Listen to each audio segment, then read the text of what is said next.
আসসালামু আলাইকুম বন্ধুরা, welcome to college computer academy. আজকের এই ভিডিওতে আমরা দেখব, অনেকে আমাকে প্রশ্ন করে থাকেন যে তাদের অনেকের হচ্ছে জেএসসি, এসএসসি, এইচএসসি সার্টিফিকেটে হচ্ছে নিজের নাম অথবা বাবার নাম অথবা মায়ের নাম অথবা জন্ম তারিখ এগুলা ভুল থাকে।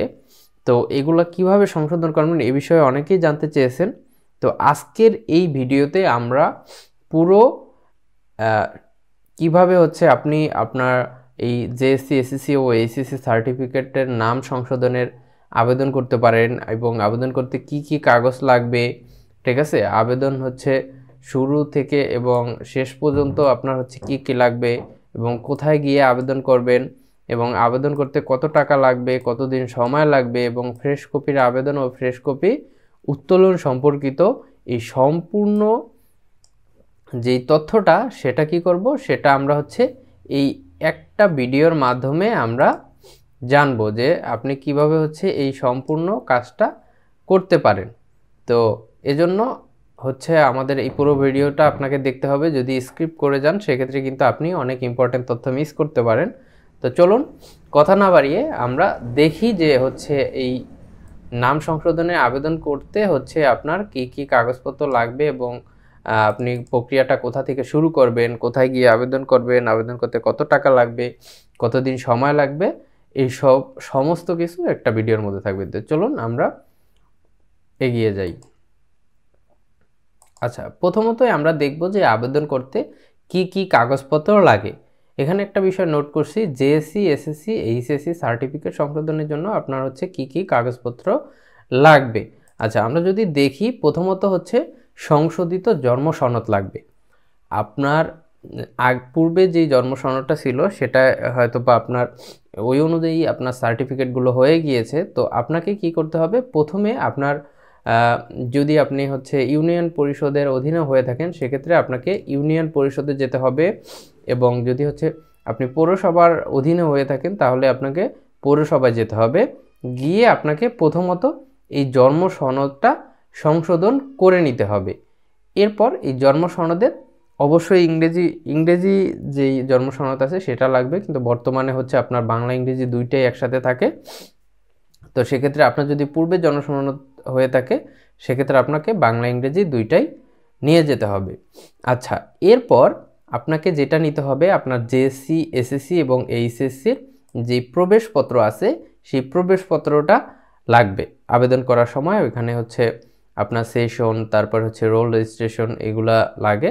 তো সেক্ষেত্রে আপনাকে এই জেএসসি, এসএসসি এবং এইচএসসির অ্যাডমিট কার্ড লাগবে এবং হচ্ছে পিতা ও মাতার এনআইডি কার্ড লাগবে, পিতা ও মাতার জাতীয় পরিচয়পত্র। যদি তাদের নামে ভুল থাকে এবং তাদের নাম সংশোধন করতে হয় তাহলে এটার মূল কপি যেটা আছে সেটা স্ক্যান করে আপলোড করতে হবে, আপনি এটা নিয়ে যাবেন। বাবা ও মার এনআইডি কার্ডের মূল কপি যদি তাদের নামেও ভুল থাকে, যার নামে যদি শুধু বাবার নামে ভুল থাকে সেক্ষেত্রে আপনি বাবার এনআইডি কার্ড লাগবে।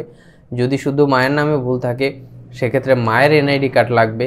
যদি এই দুইজনের কারোটাই সংশোধন না হয়ে থাকে, শুধু আপনার নামে সংশোধন হয়ে থাকে, সেক্ষেত্রে এই এনআইডি কার্ডের এটার কোনো প্রয়োজন নাই। যদি তাদের নাম সংশোধন করা লাগে সেক্ষেত্রে কিন্তু তাদের এনআইডি কার্ড লাগবে, জেএসসির অ্যাডমিট এবং সংশোধিত জন্ম সনদ।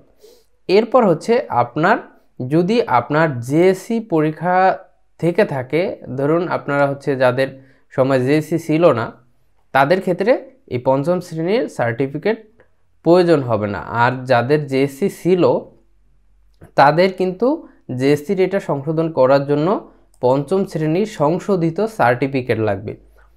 ঠিক আছে, পঞ্চম শ্রেণীর সংশোধিত সার্টিফিকেটটা আপনার যদি ভুল থাকে সেক্ষেত্রে ওইটাকে আপনাকে সংশোধন করে নিতে হবে। সেক্ষেত্রে আপনাকে আপনার নিকটস্থ বা আপনি যেই স্কুল থেকে পাশ করছেন ওই স্কুলটা যেই উপজেলার অধীনে অবস্থিত সেই উপজেলা যে প্রাথমিক শিক্ষা অফিস আছে সেখানে গিয়ে আপনার পঞ্চম শ্রেণীর এই সার্টিফিকেটটা সংশোধন করে নিতে হবে। এটা সংশোধন করতে আপনার 1 থেকে 2-3 দিন লাগতে পারে, সেটা হচ্ছে উপজেলা ভিত্তিক বা হচ্ছে আপনার কাজের উপরে ডিপেন্ড করে। আপনার এই সম্পর্কে যদি আর কোনো ভিডিও চান সেক্ষেত্রে অবশ্যই কমেন্ট করবেন, আমি পঞ্চম শ্রেণীর সার্টিফিকেট কীভাবে সংশোধন করবেন এই সম্পর্কিত একটি ভিডিও দিয়ে দেব। এরপরে আপনার লাগবে হচ্ছে 1 কপি পাসপোর্ট সাইজের ছবি। এবং একটি সচল মোবাইল নাম্বার। মোবাইল নাম্বারটা এখানে খুবই গুরুত্বপূর্ণ, কারণ হচ্ছে আপনি যখন আবেদন করবেন সেখানে অবশ্যই আপনি আপনার ফোন নাম্বারটা দিবেন, অন্য কারো ফোন নাম্বার দিবেন না। কারণ হচ্ছে আপনার এই মোবাইল নাম্বারে একটি আইডি এবং পাসওয়ার্ড সম্বলিত মেসেজ যাবে, এবং হচ্ছে পরবর্তীতে যে নোটিফিকেশনগুলো আছে আপনাকে যদি মিটিংয়ে ডাকে, সেক্ষেত্রে সকল নোটিফিকেশন আপনার এটা সংশোধন হলে সেই মেসেজ এগুলো সব হচ্ছে আপনার এই নাম্বার আসবে। এজন্য অবশ্যই এখানে আপনার নাম্বারটা দিবেন। ওকে, তাহলে আমরা কি কি জানলাম? আমাদের এখানে কি কি লাগবে? আমাদের লাগবে হচ্ছে সংশোধিত জন্ম সনদ, জেএসসি এইচএসসির অ্যাডমিট কার্ড, পিতা ও মাতার এনআইডি কার্ড যদি তাদের নাম সংশোধন হয়, এবং যাদের ক্ষেত্রে জিএসসি আছে তাদের ক্ষেত্রে পঞ্চম শ্রেণীর সংশোধিত সার্টিফিকেট, এবং এক কপি পাসপোর্ট সাইজের ছবি, এবং একটা সচল মোবাইল নাম্বার। আচ্ছা, এরপরে হচ্ছে আপনার আবেদন শুরু এবং শেষের প্রক্রিয়াটা সম্পর্কে আমরা একটু আলোচনা করব। আবেদন আপনি যখন শুরুতে করবেন, আপনার ওই পূর্বের যেই কাগজপত্রগুলো আছে, আপনি ওই কাগজপত্রগুলো নিয়ে আপনি যখন আবেদন করবেন, আবেদন কিন্তু আপনি নিজে করতে পারবেন না, ঠিক আছে? আবেদন করার জন্য আপনাকে কোথায় যেতে হবে সেটাও আমরা এরপরে স্টেপে দেখব। এরপর আমরা প্রথমে আলোচনা করব যে আবেদন শুরু থেকে এবং শেষের যে প্রক্রিয়াটা এটা আসলে কি। অনেকে এই সম্পর্কে ধারণা নেই এবং অনেকে অনেক কিছু গুলিয়ে ফেলে, তো এটা দেখব আমরা। প্রথমত হচ্ছে প্রাথমিক আবেদন, ঠিক আছে? প্রাথমিক আবেদনটা হচ্ছে আপনার সর্বপ্রথমে যে আবেদনটা, সেটাকে বলা হয় প্রাথমিক আবেদন। আপনি যখন নাম সংশোধনের আবেদন করবেন সেটার জন্য আপনাকে প্রথমত কি করতে হবে? প্রথমত একটি অনলাইনে আবেদন করতে হবে।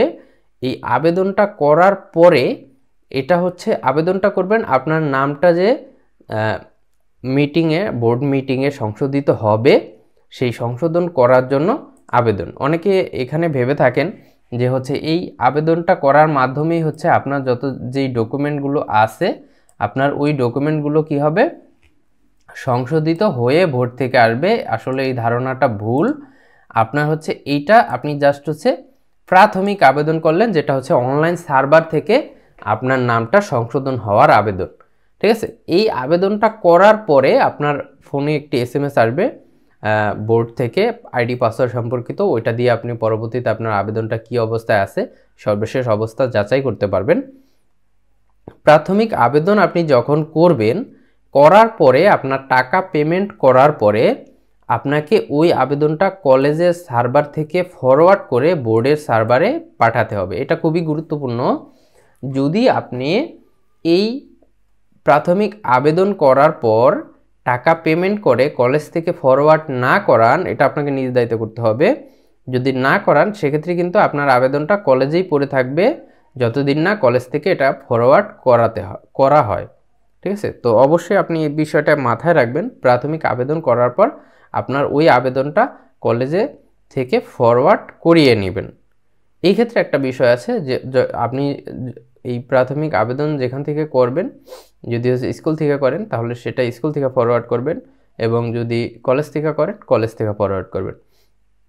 এই জেএসসি, এসএসসি এবং এইচএসসির জন্য আলাদা আলাদা ফরওয়ার্ডের কোনো প্রয়োজন নেই। যেখান থেকে আপনি আবেদন করবেন, যদি হয় এইচএসসির কলেজ থেকে অথবা এসএসসির স্কুল থেকে, আপনি শুধু সেইখান থেকে ফরওয়ার্ড করালেই হবে। আপনার কিন্তু প্রত্যেক জায়গা থেকে ফরওয়ার্ড করার প্রয়োজন নেই। যে কোনো এক জায়গা থেকে, অর্থাৎ আপনি যেখান থেকে আবেদন করবেন, আবেদন করার জন্য আপনাকে কিন্তু অবশ্যই হয় স্কুলে অথবা কলেজে যোগাযোগ করতে হবে। এই আবেদন কিন্তু আপনি নিজে নিজে অথবা বাইরের কোনো কম্পিউটার দোকান থেকে করতে পারবেন না। এটা করার জন্য আপনাকে অবশ্যই আপনার প্রতিষ্ঠানে যোগাযোগ করতে হবে। প্রতিষ্ঠানের থেকে আবেদন করার পরে আপনি টাকা পেমেন্ট করে এটাকে হচ্ছে প্রতিষ্ঠান থেকে ফরওয়ার্ড করিয়ে নেবেন। সেটা যদি হয় স্কুলে স্কুল থেকে, যদি হয় কলেজে কলেজ থেকে। এরপরে যখন আপনি ফরওয়ার্ড করবেন, এরপরে আপনাকে হচ্ছে বোর্ড মিটিংয়ে ডাকা হবে। এখানে একটা ইম্পর্টেন্ট বিষয় আমরা যদি একটু লক্ষ্য করি, বোর্ড মিটিং আপনি যখন প্রাথমিক আবেদনটা করলেন, এটা হচ্ছে আপনার 1 নম্বর ধাপ। এরপর কলেজ থেকে ফরওয়ার্ড করলেন 2 নম্বর ধাপ। এরপরে এটা হচ্ছে 3 নম্বর ধাপ। যখন আপনি আবেদনটা করবেন, ফরওয়ার্ড করার পরে এটা চলে যাবে বোর্ডের কাছে। তো বোর্ড যদি মনে করে আপনার সংশোধনের উপরে ডিপেন্ড করে। যদি হচ্ছে আপনার সংশোধনটা, আমি যদি একটু বোঝাতে চাই যে আপনার সংশোধনটা যদি সিভিয়ার হয়ে থাকে, মানে অনেক বেশি পরিবর্তন হয়ে থাকে, যেমন আপনার বাবার নাম আছে করিম, সেখানে হবে রহিম, ঠিক আছে, অথবা আপনার মার নাম আছে সাবিনা ইয়াসমিন, সেখানে হবে রুবিনা, রুবিনা আক্তার। তো এই রকম যদি পুরো নামটাই পরিবর্তন হয়, নামের পুরোটাই যদি পরিবর্তন হয়, সেক্ষেত্রে আপনাকে বেশিরভাগ মিটিংয়ে ডাকে। এবং যদি এর থেকে বড় কোনো সংশোধন হয়ে থাকে, সেক্ষেত্রে মিটিংয়ে ডাকে। ছোটোখাটো যেমন এমডি বা একটা অক্ষর দুইটা অক্ষর হলে সচরাচর মিটিংয়ে ডাকেন না। তো এইটা হচ্ছে ডিপেন্ড করে আপনার হচ্ছে বোর্ডের যারা আছেন তাদের উপরে। তারা যদি মনে করে যে আপনার এটা বোর্ডে আসার প্রয়োজন নাই, সেক্ষেত্রে আপনার এটা অ্যাপ্রুভ করে দিবে, অনুমোদন করে দিবে। যদি তারা মনে করে যে আপনার বোর্ড মিটিংয়ে আসা প্রয়োজন, সেক্ষেত্রে আপনাকে বোর্ড মিটিংয়ে ডাকার জন্য আপনাকে একটি SMS পাঠাবে আপনার আবেদন করার সময় আপনি যেই ফোন নাম্বারটা দিয়েছেন। তো সেক্ষেত্রে আপনাকে প্রতিনিয়ত মেসেজটা চেক করতে হবে যে আপনাকে কবে মিটিংয়ে ডেকেছে। যদি ভুলেও আপনার হচ্ছে মিটিংয়ের ডেটটা মিস করেন, সেক্ষেত্রে কিন্তু আপনার জন্য একটু ঝামেলা হয়ে যাবে। আর বোর্ড মিটিংয়ে অবশ্যই আপনি ওইখানে লিখে দেবে, যদি আপনার বাবা মার নাম সংশোধন হয়, সেক্ষেত্রে আপনাকে বাবা মাকে নিয়ে যেতে হবে, এবং বাবা মার NID কার্ডের মূল কপি, আপনার যত সার্টিফিকেট আছে সেই সার্টিফিকেট, মার্কশিট, এই সব কিছুর মূল কপি আপনাকে এবং 1 কপি ফটোকপি নিয়ে বোর্ডে যেতে হবে, ঠিক আছে। এই কাগজপত্র কিন্তু কোনোটাই বাদ দেওয়া যাবে না। আপনার অ্যাডমিট, রেজিস্ট্রেশন কার্ড, যেখানে যত কাগজপত্র আছে সব কাগজপত্রের মূল কপি নিয়ে আপনাকে কিন্তু এই বোর্ড মিটিংয়ে অংশগ্রহণ করতে হবে, ঠিক আছে। এরপর বোর্ড মিটিংয়ের সিদ্ধান্ত অনুযায়ী যখন দেখা যাবে বোর্ড মিটিংয়ে আপনার এটা অনুমোদন করে দিয়েছে, তখন আপনার ফোনে একটা মেসেজ আসবে যে আপনার এটা এত তারিখের বোর্ড মিটিংয়ে অনুমোদন করা হয়েছে, আপনি হচ্ছে ফ্রেশ কপির জন্য আবেদন করে যেই কাগজপত্রগুলো আছে সেগুলো সংশোধন করে নিন। আচ্ছা, এইটা আপনি করেছেন প্রাথমিক আবেদন। এরপর ফ্রেশ কপি কি, আপনার যেই কাগজপত্রগুলো আছে যেমন সার্টিফিকেট, মার্কশিট, রেজিস্ট্রেশন কার্ড, এগুলো হলে ভুল অবস্থায় আছে, আপনার কাগজপত্রগুলো কি ভুল অবস্থায় আছে, ওই কাগজপত্রগুলো আপনার ইতিমধ্যে বোর্ড মিটিংয়ে আপনার অনলাইন সার্ভার থেকে আপনার সকল কাগজপত্রগুলো সংশোধন করে দিয়েছে, ঠিক আছে। যদি আপনার হচ্ছে এই ফ্রেশ কপির যেই আবেদন, সেটা হচ্ছে আপনার বোর্ড মিটিং যখন অনুমোদন করবে, তখন আপনাকে হচ্ছে ফ্রেশ কপির আবেদন করতে হবে। আর ফ্রেশ কপির আবেদন করার সময় আপনাকে একটু অপেক্ষা করতে হবে, কারণ বোর্ড মিটিংয়ের চিঠি অনুমোদন হওয়ার পর এই সার্ভার থেকে চেঞ্জ হতে হয়তো বা 1 সপ্তাহ বা 15 দিন বা 10 দিন এরকম বা 3 দিন টাইম লাগে। তারপরে হচ্ছে আপনি ফ্রেশ কপির আবেদন করবেন, নতুবা হচ্ছে আপনার কিন্তু ওই আগের সার্টিফিকেটগুলোই, আগের ভুল নামগুলোই চলে আসবে। এই বিষয়ে একটু সতর্কতার সাথে ফ্রেশ কপির আবেদন করবেন। আর ফ্রেশ কপির আবেদন হচ্ছে আপনার যেই ভুল ডকুমেন্টগুলো আছে সেগুলো বোর্ডে জমা দিয়ে আপনাকে হচ্ছে নতুন যেই আপনার সংশোধিত কপিগুলো সেগুলো আনার আবেদনকে বলা হয়। আর এই ফ্রেশ কপির আবেদন হচ্ছে আপনাকে ফ্রেশ কপির আবেদনটা আপনাকে করার পরে আপনার ফোনে মেসেজ আসবে, এর জন্য প্রত্যেকটার জন্য আলাদা আলাদা আবেদন করতে হবে এবং হচ্ছে বোর্ড মিটিংয়ে ফ্রেশ কপি। আর এখানে একটা বিষয় আপনাকে অবশ্যই খেয়াল করতে হবে, সেটা হচ্ছে আপনি নাম সংশোধনের চিঠি পাওয়ার 180 দিনের মধ্যে হচ্ছে আপনাকে ফ্রেশ কপি উত্তোলন করে নিতে হবে। 180 দিনের পরে কিন্তু আপনি চাইলেও এই কাগজপত্র আর উত্তোলন করতে পারবেন না। এজন্য 180 দিনের মধ্যে আপনাকে হচ্ছে এই কাগজপত্রগুলো সংশোধন করে নিতে হবে। আচ্ছা, এরপরে আমরা দেখব কোথায় গিয়ে আপনি আবেদন করবেন। এটা খুবই ইম্পর্টেন্ট। আপনি হচ্ছে এইচএসসি যেই কলেজ থেকে পাশ করেছেন সেই কলেজ, অথবা জেএসসি বা এসএসসি যেই স্কুল থেকে পাশ করেছেন সেই স্কুল থেকে আপনাকে আবেদন করতে হবে। এটা আবেদন করার জন্য আপনি বাইরের কোনো দোকান থেকে আবেদন করতে পারবেন না। যদি আপনি এইচএসসি পাশ করে থাকেন, সেক্ষেত্রে আপনি এইচএসসি যেই কলেজ থেকে পাশ করেছেন ওই কলেজ থেকে আবেদন করবেন। যদি এসএসসি বা জেএসসি পাশ করে থাকেন, তাহলে এসএসসি বা জেএসসি যেই স্কুল থেকে পাশ করেছেন সেখান থেকে আবেদন করতে হবে। এটা আবেদন করার জন্য কলেজের বা স্কুলের আইডি পাসওয়ার্ড লাগে। সেক্ষেত্রে হচ্ছে আপনার ওই স্কুল কলেজের আইডি পাসওয়ার্ড ছাড়া কিন্তু আপনি এটার আবেদন করতে পারবেন না। সেক্ষেত্রে আপনাকে অবশ্যই কলেজে অথবা স্কুলে যোগাযোগ করতে হবে। আপনি এখানে একটা বিষয় লক্ষণীয় যে জেএসসি, এসএসসি ও এইচএসসি তিনটির জন্য কিন্তু আপনি আলাদা আলাদা আবেদন করতে পারবেন না। এই বিষয়টা খুবই গুরুত্বপূর্ণ। আপনি জেএসসি, এসএসসি, এইচএসসি এই তিনটার জন্য আপনাকে একটাই আবেদন করতে হবে। আপনি জেএসসি, এইচএসসি যে কলেজ থেকে পাশ করছেন ওই কলেজে যোগাযোগ করবেন। তারা হচ্ছে এইটা আবেদন করার সময় আপনাকে এই দুইটা টিক দিয়ে এই দুইটা রোল রেজিস্ট্রেশন নাম্বার দিয়ে দিবে। এটা খুব সতর্কতার সাথে দিতে হবে, না হলে কিন্তু এই দুইটা সংশোধন হবে না। এই একটা আবেদন করার সময় আপনাকে এই দুইটা টিক দিয়ে দিতে হবে।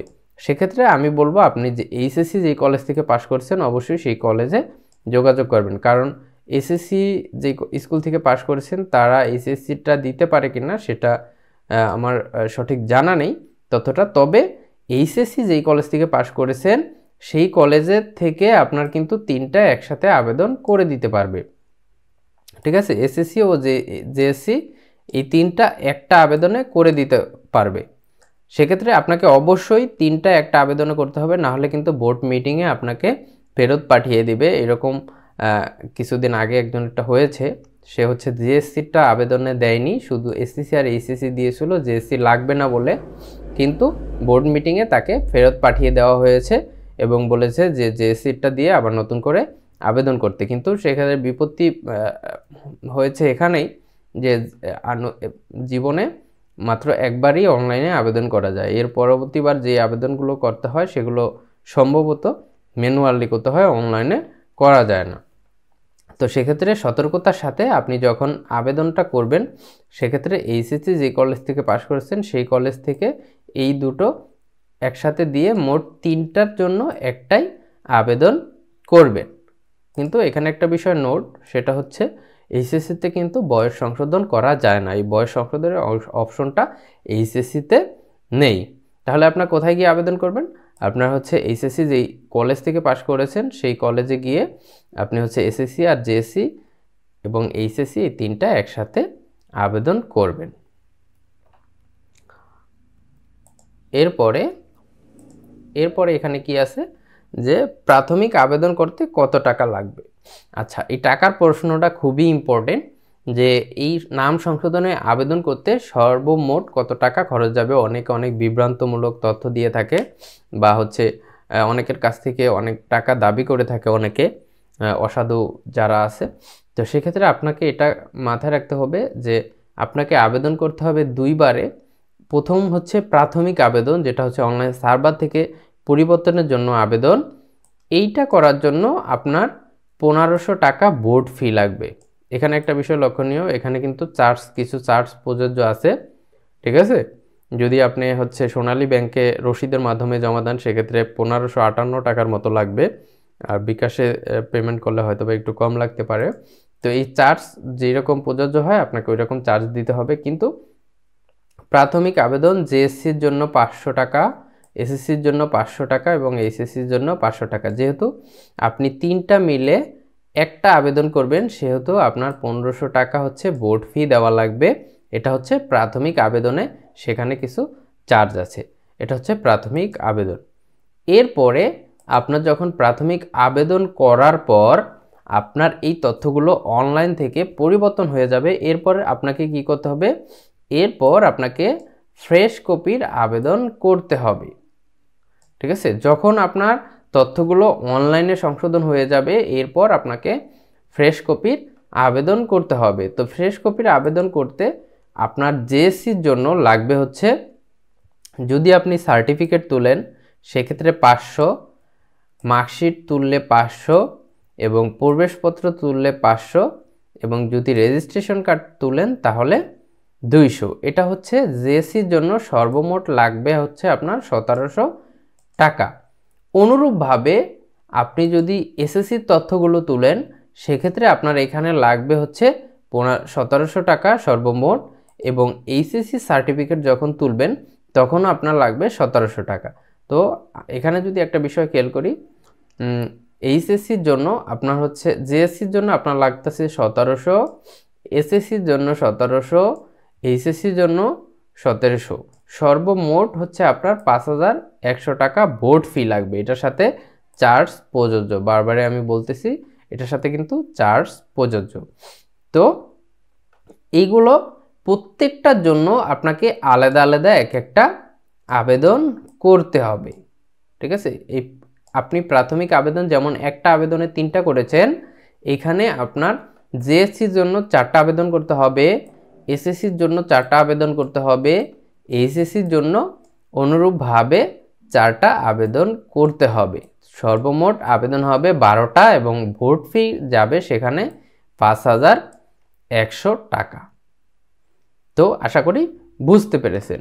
এখন আপনি যদি চান যে শুধু আপনি জেএসসি সার্টিফিকেট আর মার্কশিট তুলবেন, এসএসসি সার্টিফিকেট আর মার্কশিট তুলবেন এবং এইচএসসির সার্টিফিকেট আর মার্কশিট তুলবেন, সেক্ষেত্রে আপনার এখানে কিন্তু চার্জটা কমে আসবে। সার্টিফিকেট এবং মার্কশিট তুলতে 500 500 1000, এখানে 500 500 1000, এখানে 500 500 1000, তাহলে 1000 2000 3000, তাহলে টোটাল কিন্তু আপনার 3000 টাকার মতো লাগতেছে।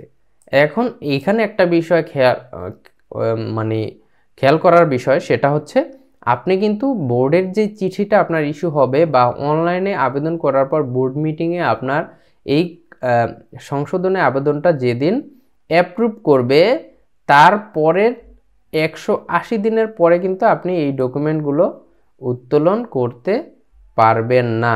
সেক্ষেত্রে হচ্ছে আপনাকে কি করতে হবে, যাই তুলতে চান সেটা হচ্ছে আপনার চিঠি ইস্যু হওয়ার 180 দিনের মধ্যে এই ডকুমেন্টগুলো যা যা তুলতে চান সেগুলো আপনাকে তুলে নিতে হবে, ঠিক আছে। তো এগুলো আপনার যেটা যেটা প্রয়োজন আপনাকে কিন্তু সেটা তুলে নিতে হবে। এই আশা করি যে টাকা কত খরচ হবে সে বিষয়ে আপনার প্রাথমিক একটা ধারণা হয়েছে। এরপর হচ্ছে আপনি যাকে দিয়ে আবেদন করাবেন তার পারিশ্রমিক যেটা হয় সেটা তো আপনাকে অবশ্যই দিতে হবে। এটা শুধু আমি বোর্ড ফির কথা বলছি, ঠিক আছে। বোর্ড ফির বাইরে যাকে দিয়ে আবেদন করাবেন, আপনি নিজে পারলে সেটা অন্য বিষয়, কিন্তু যাকে দিয়ে আবেদন করাবেন এই ক্ষেত্রে আবেদন করার সময় অবশ্যই সতর্কতার সাথে করতে হবে। যদি হচ্ছে ভুল তথ্য বা ভুল কোনো আপনাকে যদি সংশোধন হওয়ার পরবর্তীতে আপনি চেক না করে আবেদন করেন, সেক্ষেত্রে কিন্তু পূর্বেরটা আসার সম্ভাবনা আছে। এর জন্য সতর্কতার সাথে আবেদন করবেন। আচ্ছা, এরপরে একটা প্রশ্ন আছে যে এই সার্টিফিকেটের নাম সংশোধনে কতদিন সময় লাগবে। এইটা আসলে নির্দিষ্ট করে বলার কোনো সুযোগ নেই যে আপনার এটা সংশোধন হতে কতদিন সময় লাগবে।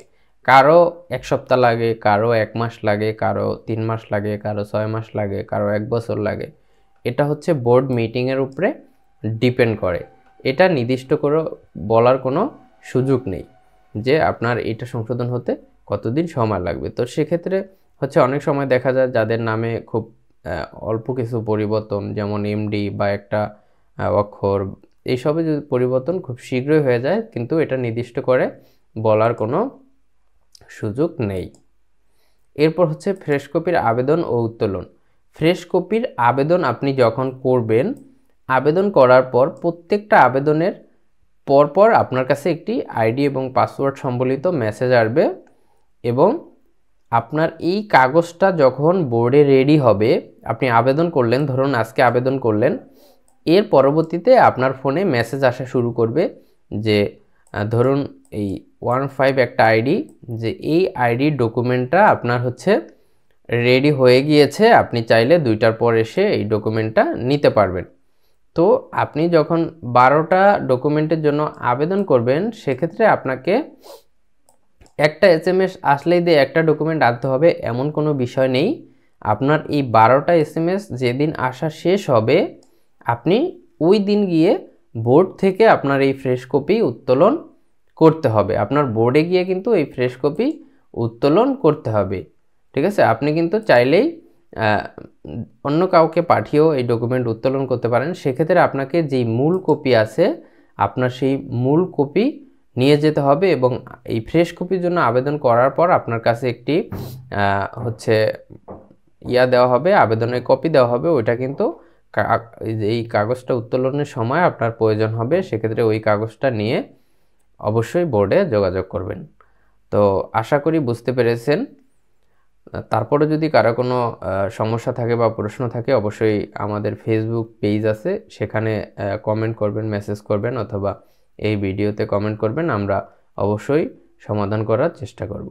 তো আজ এই পর্যন্তই। যদি এরপর যদি কারো হচ্ছে জাতীয় বিশ্ববিদ্যালয় বা বিভিন্ন বেসরকারি বিশ্ববিদ্যালয় সম্পর্কে জানার আগ্রহ থাকে বা জানার প্রয়োজন মনে করেন, সেক্ষেত্রে অবশ্যই কমেন্টে জানাবেন, আমরা ওই বিষয়ে একটি ভিডিও দিয়ে আপনাদের সহযোগিতা করব। তো আজ এই পর্যন্তই, দেখা হচ্ছে পরবর্তী ভিডিওতে। ততক্ষণ সাথে থাকুন, ভালো থাকুন, সুস্থ থাকুন। আসসালামু আলাইকুম।